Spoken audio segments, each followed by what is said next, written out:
Hey guys, it's Kevin Murphy for Better Call Saul, Season 3, Episode 6, Off-Brand. I was definitely looking forward to this episode, but before I jump in this review, guys, let me just, on my behalf, let you guys know what's going on here, because I was supposed to finish these reviews yesterday. Obviously, that didn't happen, and let me just explain. Thursday is one of the craziest days that I've had in a while. First of all, I had my high school graduation, which was awesome. I mean, I'm very happy to finally graduate from high school. It's bittersweet, but at the same time, I'm very happy that I did. And then literally right after that, I registered for college, and that was pretty crazy. Then I had like maybe 4 hours to myself, but that was just like a lot of reflection time. Like I did not feel like watching Better Call Saul because I was just kind of reflecting on things. Then we had this like crazy graduation party that my school did, so I was literally just kind of like going and going all day, and I really had no time to do anything except for, like I said, those 4 hours to really just reflect. I did not have time to really watch Better Call Saul, and because of how crazy that day was, I basically slept throughout most of yesterday, and I was very tired. You know, I had such a crazy day. Basically, all those hours kind of caught up to me, and yeah, so just to give you guys a rundown, that's where I've been. I'm hoping that the next week will not nearly be as crazy. I'm trying to not be more behind than I already am. But we are in an era of TV where things are just premiering constantly, and it's really overwhelming. But either way, guys, let's just get into this episode, because I definitely, like I said, was really looking forward to it. And this was still another great episode. I really did love what we got here. I will definitely say, though, it is not on the same level of the last two episodes. And I didn't expect it to be. The last two episodes were so character-driven. You know, the fourth episode focusing mainly on the Mike and Gus plot, and then episode 5 focusing solely just on the trial, that I did not think this would be on the same level. And no, this was definitely, like I said, more of a back-to-basics type episode, and I was still fine with that. You know, Better Call Saul, great Better Call Saul is still great Better Call Saul, and that's exactly what this was. I really did love what we got here. A lot of interesting stuff throughout this episode, and some really surprising cameo as well that I really did not expect at all. But let's just get into this episode, because I definitely do want to talk about it. And I love the way we start off here, because right off the bat, you know, we're thrown back into this story. We see at Mike Acano, I think is how you pronounce it. We see Nacho. He's collecting drug money. As we know, Nacho and Hector are working together, and Nacho is kind of the one who is, Nacho in many ways, he is the, taking care of basically all the business dealings. Basically, he is collecting drug money. Hector is reading a newspaper nearby, and Crazy 8 arrives to deliver his returns, basically this guy Crazy 8, but Nacho finds out that he has come up short. He has not been able to give them all the money. He initially allows Crazy 8 to leave, but as Hector's prodding, he drags Crazy 8 to the back of the restaurant and beats him. And I love that we didn't see this. We just heard him beating him ferociously, and we just kind of saw Hector sitting there, kind of realizing that this is like normally how Nacho is. I mean, we've known before, Nacho hates what he does. I mean, he hates his job, he's just very disgruntled a lot, and a character like that is usually not easy to relate to. When you're someone like Nacho, who really is so, dedicated, but really does hate what you do, it's a very compelling character. He shouldn't be as compelling as he is, but honestly, he is a really good character, and I would say that of all the characters, Nacho is definitely not my favorite. I would say that, but I did like what we got with him here. I thought Michael Mando did a really good job. That night, we see Nacho's feeling pains of guilt, and he injures himself at a sewing machine, because, I mean, he really did hurt this guy, and he feels really bad, actually, for what he did, and he actually gets his hand caught in the needle, and it was a brutal scene, but I thought it was a really good way to start things off. You know, we've barely seen Nacho this season, so I thought this was a really good catch-up of really where Nacho's been and what he's really been up to. It's the biggest scene we've gotten with him so far this year, so I actually did like what we got with him here. Again, we haven't seen as much with him in this season, so I thought it made sense to get this kind of overlong sort of prologue sequence here. I thought this was definitely very well done, and again, that's something that Better Call Saul always does very well. So we then get basically Kim makes her closing arguments before the bar association, and she argues that Jimmy has made good contributions to society through his elder law practice. And we know that. We know that he always, he went to that retirement home and he helped them out. And those are some of the best scenes in season 1. We're seeing him go to that retirement home and all the contributions he did there. And not just that, but that he supported his brother. Despite the fact that his brother had the job that he wanted, he still did support him. He even gave him a jacket to make sure that he was safe from the electricity. Jimmy did all he could to support him. And all this stuff is basically true. She further argues that Jimmy's actions were caused by Chuck's past persecution. And despite the fact that Jimmy did all this stuff, Chuck remained very raged and angered, and he didn't seem to really have any appreciation towards Jimmy. And I really would agree with what Kim is saying there. So I really did love that scene. I like that we did basically wrap things up in the courtroom, because we really did have to get the plot moving, and I thought it was really good the way it says intercut, actually, which surprisingly, we do see Rebecca. I didn't think we were going to see her ever again. I thought for sure after what we had with Chuck, that was going to be the end, but it's not. We see basically she takes a taxi to Chuck's house, but Chuck, devastated by the outcome of his scheme, he does not answer the door. Chuck is basically going into hiding at this point. He knows he fucked up, and you can tell he does, but at the same time, he's somehow not backing down. We'll get into why, but he basically has gone to hiding, and the state bar rules to suspend Jimmy's law license for a year. So yeah, like I anticipated, Jimmy is still in trouble, but not nearly the amount of trouble he was going to be in. He's suspended for a year. He's not completely off the hook, but we can start to get an idea of why he is going to become Saul Goodman, because obviously Jimmy's just not going to stop practicing law. That's his entire life. What else can Jimmy do? We don't really know. So basically, while Jimmy and Kim celebrate the verdict at Wexler McGill, they're having champagne and mugs, Rebecca drops by the office and tells him she spent an hour trying to talk to Chuck, and Rebecca's pleading with Jimmy to make amends with Chuck, reasoning that he, is mentally ill and vulnerable, and despite the fact that she's not exactly happy with what he did, that is still his brother, and Jimmy seems to not have any sympathy towards him, basically saying, look, he's not my brother anymore, I'm not his problem, he can do whatever the hell he wants, but I'm not his problem anymore, and I can understand why Jimmy's doing that. Chuck has given him no sympathy whatsoever, and he got exactly what he wanted out of Chuck. He's wanted this for a while now, and we know that Chuck has harbored a lot of intense, feelings towards Jimmy, and they're not positive ones at all. He has this extreme, bitter hatred for his brother, and Jimmy has just been waiting for that to come out. So finally, now that it has,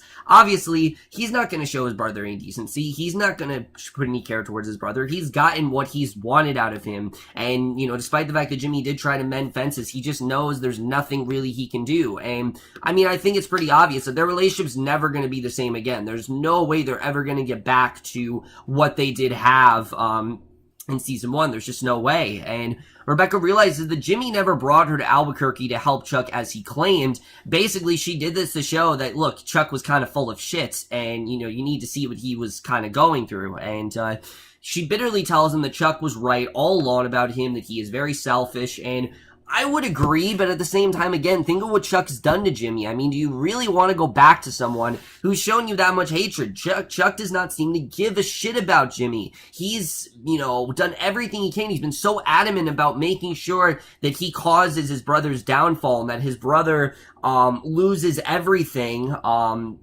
then why should Jimmy show him any sort of decency whatsoever? I think it makes sense why Jimmy doesn't want anything to do with him. It's sad because you do wish that Jimmy and Chuck could go back to what they are, but because of everything that's happened, that's obviously not going to happen. I really did feel bad for both Jimmy and Chuck in this instance. It's something the show does very well. While Chuck is still kind of an asshole, and he definitely is the one to blame for a lot of this, Jimmy is just at fault here, and they're just as much at fault, and I really did love the way the show is playing that, not really taking anyone's side and really looking at it from all angles, and it really is showing how much the show is firing on all cylinders this season.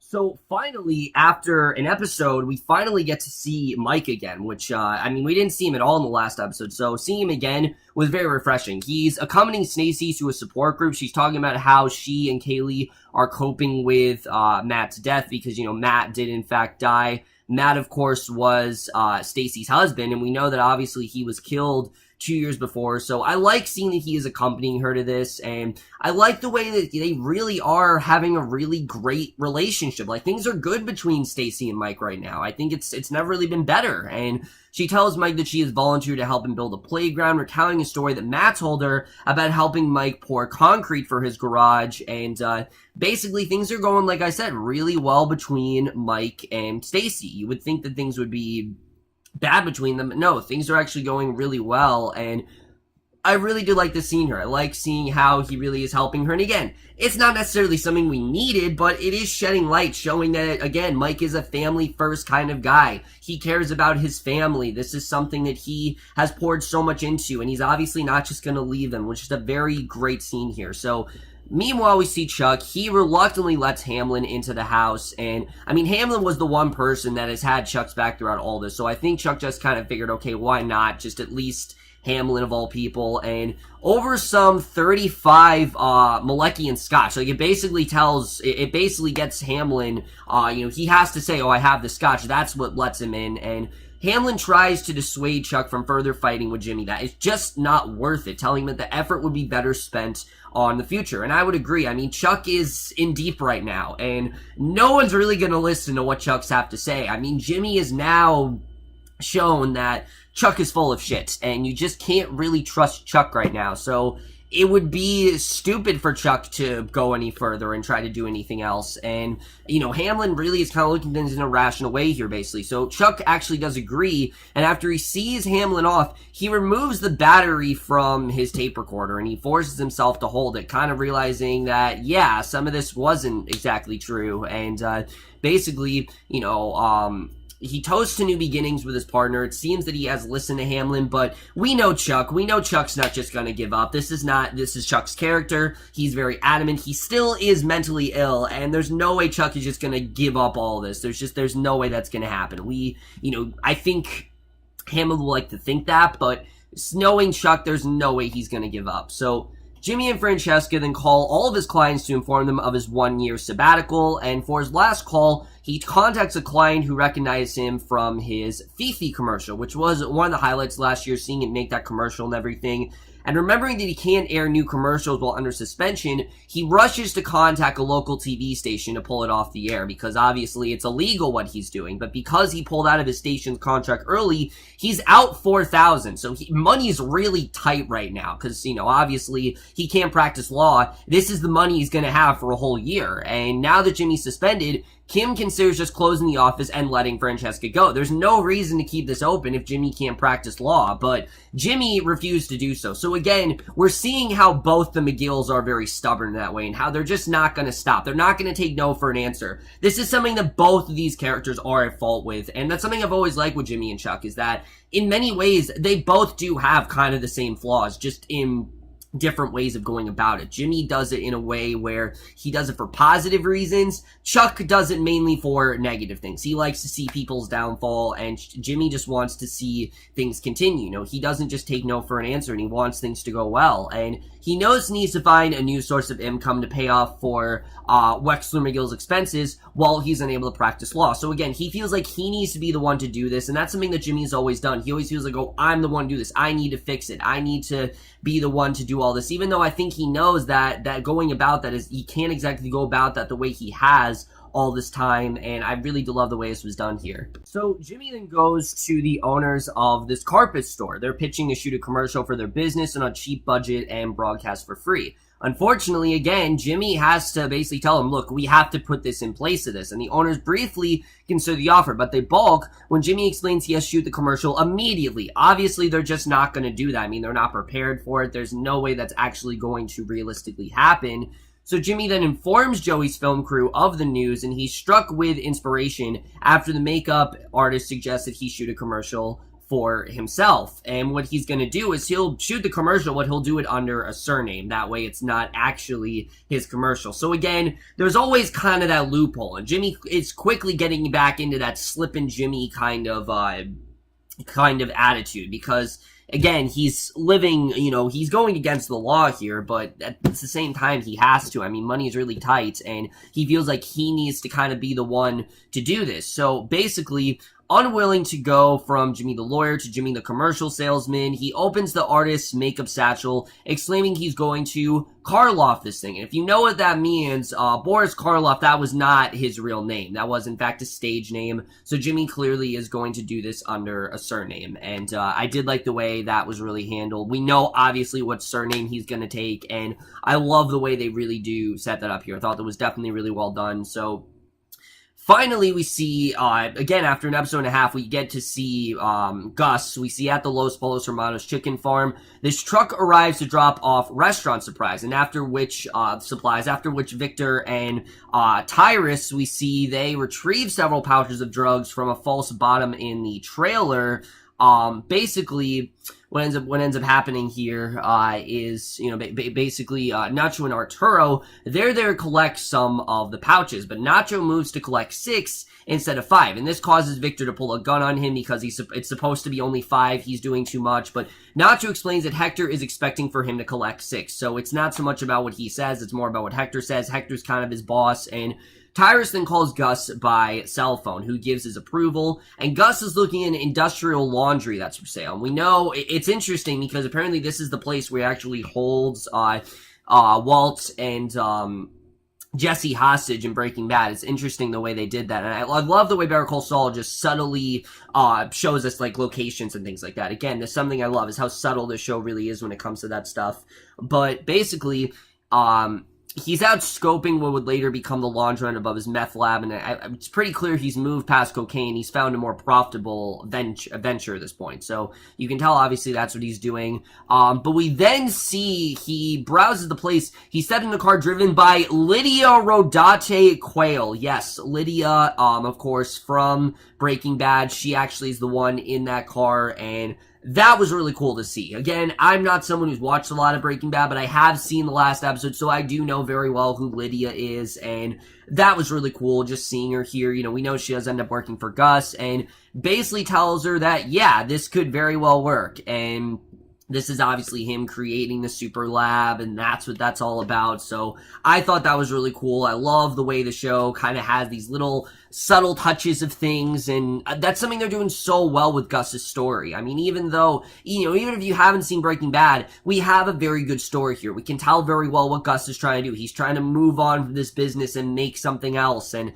that's very well what he ends up doing. This is as much, at least this season, this is as much an origin story for Jimmy as it is for Gus, and as much as it's been for Mike. It really is these 3 characters, their origin story, and by adding Gus to the mix, it's just added this other layer to the show, and I really love the way the show has embraced it rather than, get cluttered. While other shows I think would get very cluttered, this show has really embraced Gus's presence in the show, and it really is overall just heightened the story as a whole. So we then see Chuck, and as predicted, Chuck, again, he's just not going to give up. He's donning a foil suit. He walks to downtown Albuquerque, struggles to make his way through the brightly lit business district, and he finds this payphone. He's trying to contact Dr. Cruz, but he's told to leave a message. So we don't really know what Chuck is planning to do, but we know very well he's just not going to give up. It seems that maybe he is actually going to maybe treat his condition, maybe get his life together, but I don't think he's going to give up this easily. We'll see what really ends up happening there. But back in El Machiano, Nacho tells Hector about his encounter with Gus's men, and while Arturo takes a phone call outside, Hector actually tells Nacho that he wants to use his father's upholstery shop as a new front business, and Nacho then resists, telling Hector that his father has no involvement in the drug trade, and Arturo tells Hector that Tuco attacked another inmate and a guard in prison, and he's actually wound up in solitary because of it, so it's really bad, and Hector's anger actually triggers a coughing fit, but he recovers after being given pills by Arturo, and Nacho then sees a pill on the floor, and he conceals it with his foot, and basically, this is kind of the pill that will foreshadow a plot with Gus to poison Hector. So that's kind of what it seems like is going to happen here. We don't know what exactly, we know that Gus later in the show does try to poison Hector, which again, I haven't seen Breaking Bad, but I heard that's what that's all about. So again, the show does such a good job with these subtle touches here, and basically, this has really set him off. He's in a blind fit of rage, and it's interesting to see where Nacho's character is going to go. Is he going to stay with Hector? Is he going to go to Gus? I mean, there's a lot of options for where Nacho can really go here. So We then get to the end of the episode, and I love the way this was done, because we see at Kim's place, Jimmy explains his new business plan, a commercial for commercials, basically. Because as we saw before, he just couldn't do it with the name Jimmy. I mean, it wasn't working out for him. He had to create a surname, and he offers the services of himself and his film crew to shoot ads for small businesses and putting them on the remaining airtime in his contract from the TV station. So it's not technically his commercial, even though he is physically in it. So he shows Kim a video of this really tacky commercial, honestly. It was really cheesy, but basically it contains a fake mustache-wearing Jimmy and a ton of star wipes, and in the video, he is calling himself Saul Goodman, and I loved hearing him use that pseudonym, which this is not the first time he's done that, obviously. You know, we know he did this back in Season 1. He has used that name before. You know, this isn't the first time or anything, but Kim's very taken aback by this, that Saul has a lot of energy, and he seems to really be different from that of Jimmy, and basically, you know, he says it's just like a name, like, you know, Saul Goodman, basically, like, you know, it's all Goodman or something like that, but Jimmy says that it's just a name, that's really all it is. But as we know, eventually this will become Jimmy's actual personality, and that is the way this episode really ends. Really great stuff overall, but let's just get into this episode and where this is going to take us into the last half of the season. So once again, there isn't a ton to talk about in this episode because this was more of kind of setting up the rest of the season, but let's just talk about it regardless. First of all, the ending I thought was extremely well done. How Jimmy's telling Kim, oh, you know, this is just a name. Well, as we know, that's not the case, and I think as this is going to go on, not this season necessarily, we are going to get closer and closer to the downfall of Jimmy's character, where he's going to transform into Saul Goodman. And it's sad. We know eventually it is going to happen, and he's going to become this very sleazy type lawyer and things like that, that is kind of, you know, disliked and does feel very fake. And that's something that Kim's saying, is that Saul Goodman does feel very fake. And yeah, I mean, we know something is going to bring about that downfall. We don't know what it's all about, but something is going to bring about that, and it's going to be really sad for Kim. I mean, I have a feeling at least things aren't going to go well for Kim. I mean, maybe it will, but I don't think things are going to go very well there. We'll have to see really the way that does go, but I don't anticipate that things are going to go well for Kim. On the Chuck side of things, on the other hand, I don't know exactly what Chuck is planning to do, if he's trying to get himself better, but knowing Chuck, I don't think he's just going to let this go. I mean, this is Chuck we're talking about. He's not going to let this go. He wants to continue to see Jimmy's downfall, and despite the fact he's telling Hamlin that everything's going to be great, and he is going along with it, I don't know if he's really is, like, you know, I don't think if he, you know, in reality is actually going along with it. I think he has a bigger plan that we don't really know about right now, and you know, we don't really know what that's all about. I'm interested in seeing really where that's going to go, what Chuck's plan really is here, how he plans to go about all this. I really have no idea, and it's just going to be really interesting to see where that goes, because I don't really know where Chuck is thinking at this point, and we'll have to see really what ends up happening there. What's even more interesting, though, is Mike. We haven't seen a lot of Mike, you know, especially in the last episode, we saw nothing of him. Here we saw, like, a 3-minute scene, and it was really well done, I do have to say. I mean, again, you know, some people could be like, oh, that didn't really need to be here. For me, I feel like it does, because this has always been a personal story for Mike. It's always been about helping out, you know, Stacy and trying to get Stacy and Kaylee to live in a more safe environment. And that is essentially what he's doing. He's doing what he can to plan that phase and making sure that they are safe and comfortable, you know, where they're living. And I think it's a really great story. I really do love what we're getting with that. And again, it shows how personal things really are for Mike. And I think if we didn't have that, it just adds more emotion to the show. And I really do love that. I like that we had that nice scene showing how great him and Stacy's relationship really are. As far as Gus, I love the way the show is handling, you know, Gus's transformation in Breaking Bad. I mean, Gus already is a very sort of, you know, this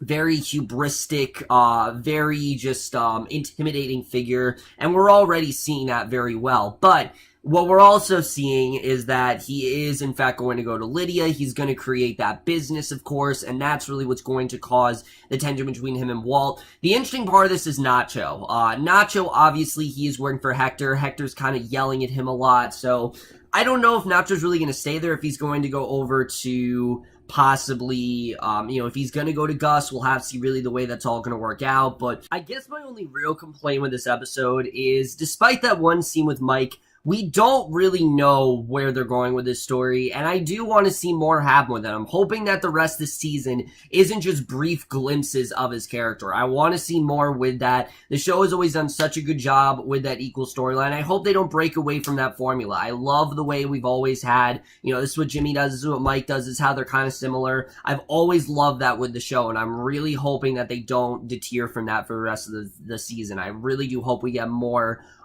focusing on Mike going after Hector and him not listening to Gus, and if he is going to take that job offer from Gus, because we haven't heard anything about that since episode 4, so I don't know if we're going to get more with that this season. I hope we do, but I'm just kind of worried that we're not going to get much more of that, and I really hope that that's not the case, and we do actually get a lot more with that into the rest of the season. I guess my only real complaint with this episode is, despite that one scene with Mike, we don't really know where they're going with this story, and I do want to see more happen with it. I'm hoping that the rest of the season isn't just brief glimpses of his character. I want to see more with that. The show has always done such a good job with that equal storyline. I hope they don't break away from that formula. I love the way we've always had, this is what Jimmy does, this is what Mike does, this is how they're kind of similar. I've always loved that with the show, and I'm really hoping that they don't deter from that for the rest of the season. I really do hope we get more focusing on Mike going after Hector and him not listening to Gus, and if he is going to take that job offer from Gus, because we haven't heard anything about that since episode 4, so I don't know if we're going to get more with that this season. I hope we do, but I'm just kind of worried that we're not going to get much more of that, and I really hope that that's not the case, and we do actually get a lot more with that into the rest of the season. Overall, guys, I definitely really enjoyed this episode. There's a lot of great stuff going on here. Again, not as much to talk about, but still a really well-done episode. And, I said before, great Better Call Saul is still Better Call Saul, and that's exactly what this was. This was still a fantastic episode. And I am going to give Better Call Saul Season 3, Episode 6, Off-Brand, a 4 out of 5 or a B+. So over, guys, for me, this episode of Better Call Saul. Let me know what you guys thought of this episode overall. Left your thoughts in it. I really am loving where we're going with this season. I don't know where we're headed for the rest of it. A lot of it's just very unknown as to where we're actually going for the rest of the season. But that's my review. Hope you guys enjoyed it. I will see you guys in my next video, which will be for episode 7 of Better Call Saul. I promise you I'm finishing this tomorrow. There's no question about whatsoever. I will finish this today. That's definitely going to happen. And I will see you guys for that. Okay, bye. You want to tell the world you're in love with a girl named Fran? So you find an overpass and you say it with a spray paint can. Blue lights start a blinking, those handcuffs click. You know who to call, and you better call quick. Saul, Saul, you better call Saul. He'll fight for your rights when your back's to the wall. Stick it to the man, justice for all.